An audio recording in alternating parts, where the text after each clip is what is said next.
Hi, today I want to show another useful data structure that is used a lot in Java. Well, it is also used a lot in other languages. It is called a map. If you're familiar with Python, a map is what a dictionary is in Python, or should I say that a Python dictionary is just a map. But before I start explaining how maps work in Java, or what a map is if you don't know, let's look at the problem that I'm going to solve using a map. So the majority of you are probably too young to understand this problem, but years ago, you don't have a keyboard on your smartphone. Well, we didn't even have a smartphone back then. So if you want to type a text, you only have the numeric pads on the phone, and each number on the numeric pad corresponds to some characters. For example, 5 corresponds to JKL. So when you're writing text, if you want to type J, you press 5 once. If you want to press K, you type 5 twice, and 3 times if you want to type L. There is actually a unique sequence for each character. And in these questions, you are given a text. Let's scroll down a bit to see the sample input and output. So you're given this text, right? And you are asked to give the corresponding code in numbers. So for example, H is 44, well, 44, as you can see here on the key. H is the second character, and I is 444. So you have to give the code 44444. So with this input system, if you press 4 3 times, you're going to get an I, which means if you want to get an H, you have to press 4 twice. You have to wait a bit, and then you press 4 again 3 times to get the I. Otherwise, you're just going to get I as the first character. So that's why in the output, you see there's a gap here, there's a space to signify that we're going to be waiting for like a second, or well, actually less than a second. But anyway, space means that this 44 is one character and this 444 is another character, which is correct because, well, 44 is H and 444 is I. The simplest way to do this question is probably by using ASCII. If you know what ASCII is, then you probably already know how to do this. If you don't know what ASCII is, then don't worry about it. I might talk about it in some other video, but the general idea is that you want to be able to associate each character with a number or a string. So it becomes a simple substitution code. Whenever you see character, you just replace it with the corresponding code. Well, just output the corresponding code. So you see an H, you output 44. You see an I, you output 444. Now, as I said earlier, I'm going to use a map to solve this problem. So let me start by explaining what a map is. If you already know what a map is, then this is going to be an easy question that you can use to practice. So you can skip what I'm about to say next. So what is a map? The word actually comes from mathematics, where mapping is basically a function or generalization of function, if you like. Because we can use a function to map an integer into another integer. For example, with this function here, I'll be mapping 1 to 11 because f of 1 is 1 plus 10, which is 11. And I'm also going to be mapping 2 to 12, 3 to 13, and so on. And so far when you're coding, you've actually been using maps a lot, but it's a very special kind of map. It can look like this, for example, right? So you're mapping 0 to hello, you're mapping 1 to world, you're mapping 2 to bye, and so on. So can you guess what you call this map? This is an array of strings. So arrays are a special kind of mapping. Why? Because you can only map integers from 0 to something else, but you can have an array of strings, you can have an array of integers, you can have an array of whatever. And in those cases, you're always mapping 0 to something, 1 to something else, 2 to something else, and so on, right? What if you want to reverse the mapping? So what if I want to map a string into an integer? It's like I want to have an array where I can say, hey array, give me item hello, like give me index hello, and I'm gonna get 1. Like give me index bye, and I'm gonna get 4. Or maybe I want to map a string into another string. So I can say, hey, give me Sydney, and I'll get Australia. Hey, give me Tokyo, and I'll get Japan. Something like that. Well, it's a generalization of an array. And you can do this in Java. And well, you can do this in many, many languages.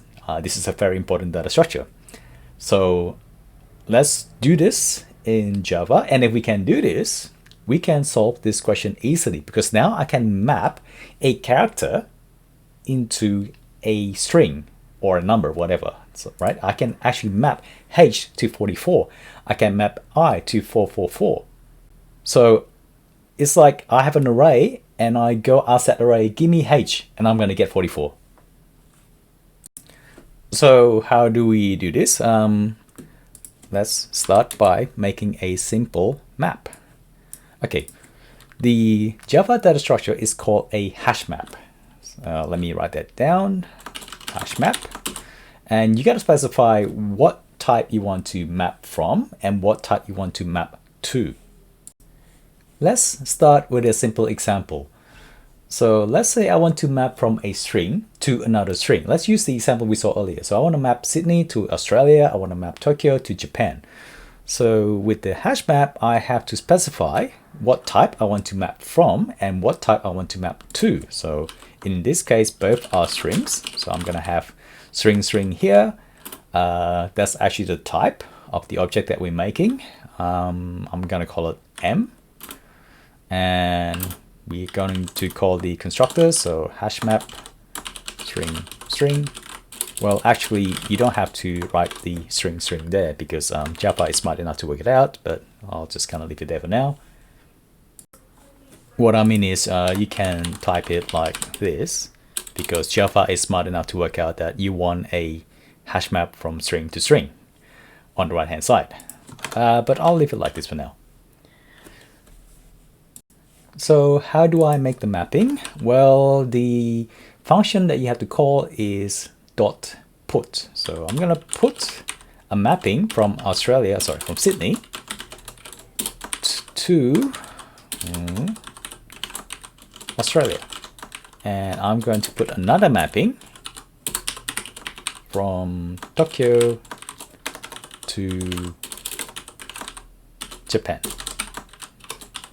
Oh, I can't type tonight. Okay, so what we have just done here is that we put those two mappings inside M, and if I want to grab it, then I just go. Let's say I want to print out Sydney from M. Line M get Sydney. So let's run that. See how I got Australia. So you can think of M, the hash map, as a sort of an array. But instead of getting index 0, index 1, index 2, and so on, you can actually say to M, give me index Sydney, and you'll get Australia. Give me index Tokyo, and you'll get Japan. Now, mappings have to be unique. So just like an array, if you put something in index 0, you are mapping 0 to that element, whatever it is, right? And if you put something else inside 0, you're going to override the previous element, and now you're mapping 0 to this other element. You replace the mapping. So with that same principle, if I put, say, Sydney, USA, and I ask M to give me Sydney again, then I'm going to get USA because I just replaced the mapping. You can't have one object or one element mapping to two different things. That doesn't work like that. So with this new data structure, you can do this question easily. All you have to do is to map every single character to its code. So you're going to be mapping A to 2, you're going to be mapping B to 22, C to 222, and so on. So I'm going to start by making that map. So let's get rid of all this. Now, you can have a mapping from a string to an integer because all the codes are numbers. But I'm going to actually make a mapping from a string to a string. I mean, it's going to be clear later why I want to do this. So I'm going to start adding the mapping. So I'm going to put A, and it's going to go to just 2. Actually, I'm going to use a mapping from character to a string because we only have one character here, right? Yeah, that will make it easier later. So B, C is mapped to 2. This is the boring part. So I think what I'll do is I will stop the recording, and when I come back, I'll finish this. Okay, done. So these are all the codes. I hope I got everything right. So space corresponds to 0. I have to fix that as well. So HashMap from character to string. Great. So now let's get an input, and from the input we're gonna get a string, and we're just gonna look at each character of that string. So let's go down. I'm going to need an integer in .next int and a for loop.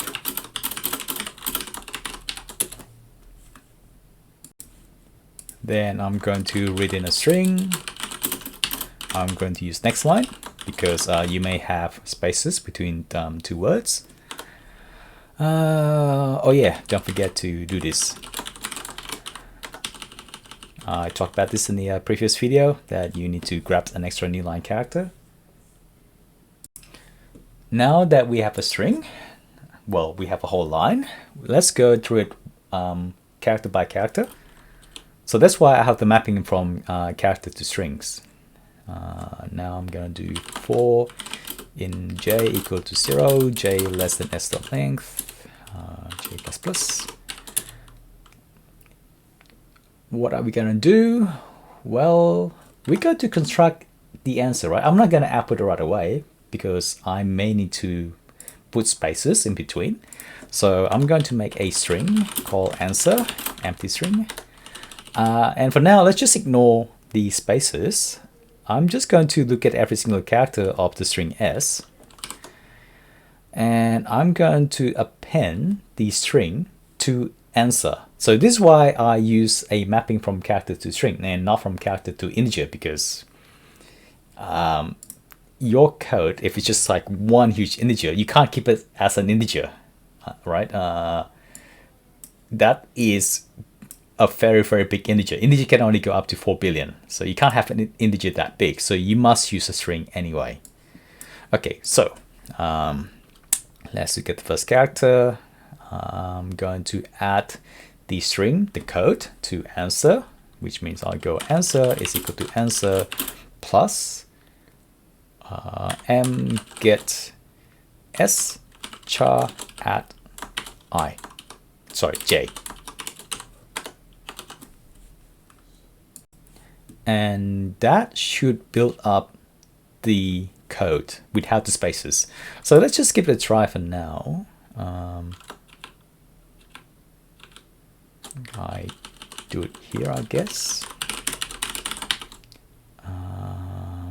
Answer. And I'm going to run it. Let's give that as the input. So I got 4, 4, 4, 4, 4, 9, 9. Oh, did I forget to reset the answer? Yes. I have to reset the answer inside the for loop. So let's do that again.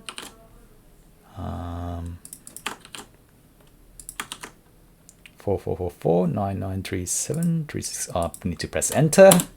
Does that look right? Yeah, that is correct.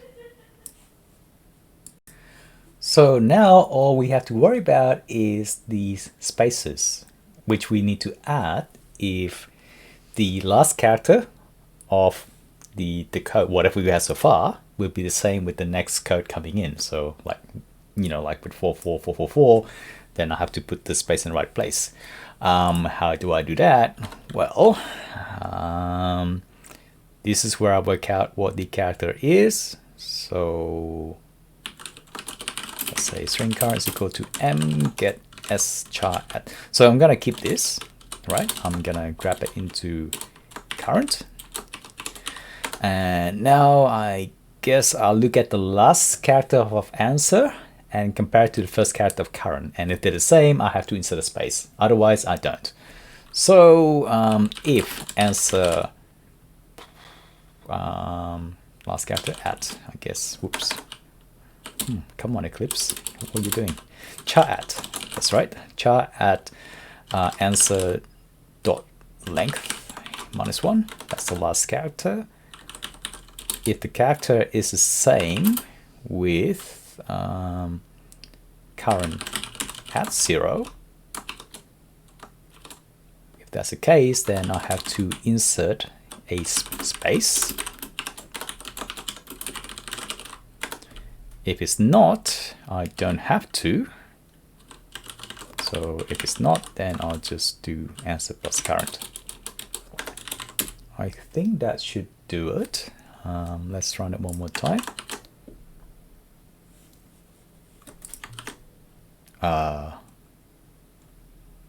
Index out of bound. Oh, did I do something stupid? Because at the start answer is empty, so I can't just look at the last character. That's a bit annoying, so I'm just gonna hack it. So if answer.length is greater than 0 and that.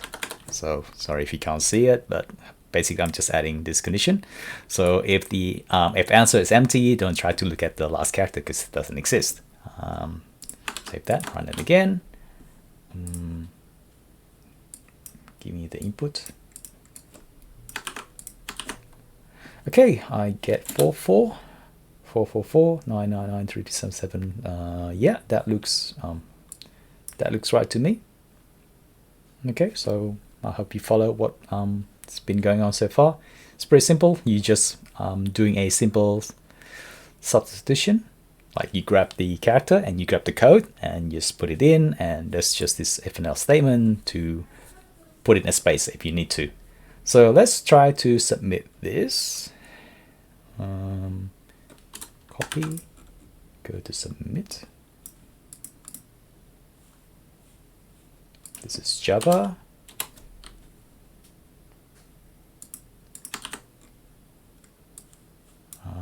Main.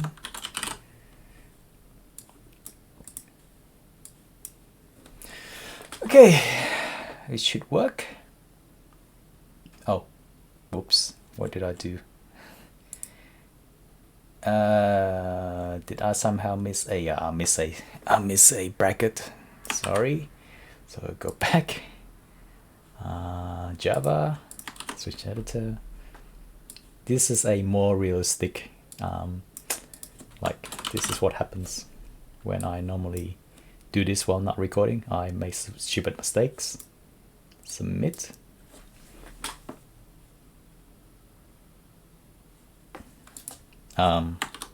Is wrong answer.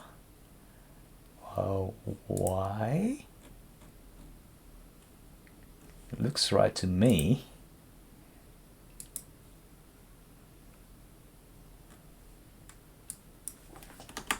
Four, 4, 3, 3, 5.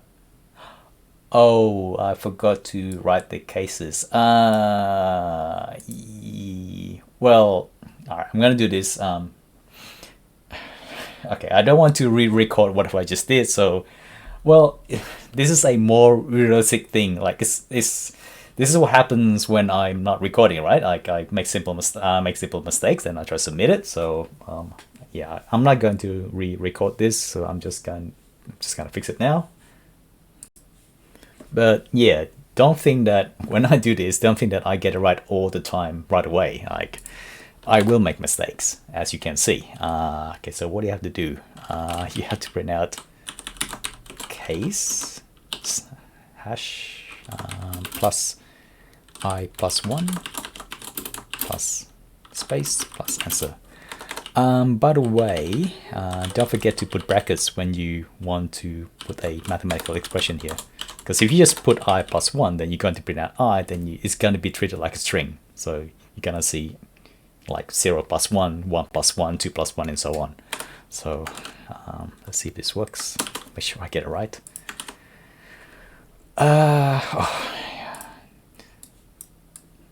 Copy that.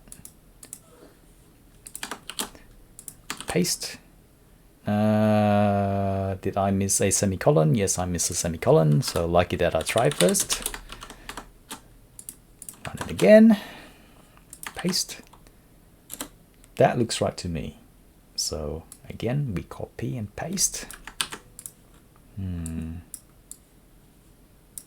Where's the submit button? Submit. Let's hope this works.